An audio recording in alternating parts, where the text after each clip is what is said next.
So excited to get back in the garage. Hi Moxie, how you doing, girl? Finally get back to working on this thing after being sick for 3 weeks. It's been rough. But hey, Christmas time, that's cool.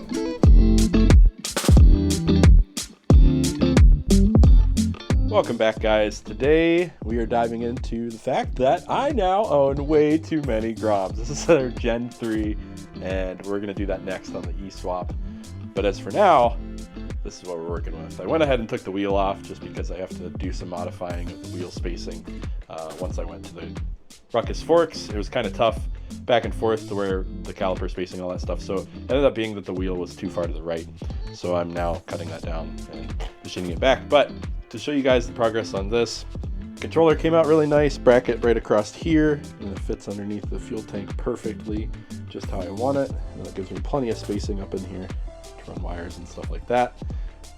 Sad state of the bike currently, but happy news, I did drop the bracket along with all the schematics and everything off at the machine shop.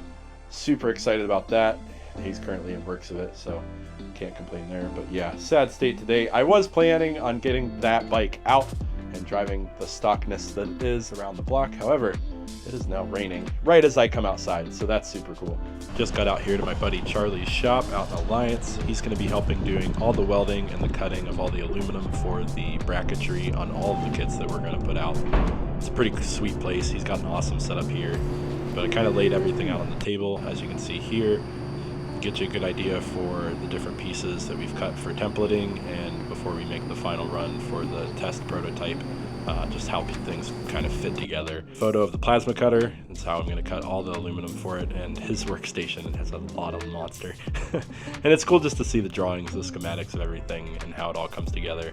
Really excited about it. And as I mentioned earlier in the video, I went ahead and ordered a Grom frame for the 2024 model, so the Gen 3. And I managed to pick this up off of Marketplace. God, if you guys are looking for awesome deals, check Marketplace right now. I got this thing, it has like 700 miles, and it was just over $2,000. And I got this hitch carrier, a helmet, a cardo. I mean, it was a steal. So Gen 3s are coming soon, and that's a wrap for this video. We'll talk to you guys on the next one. Take care.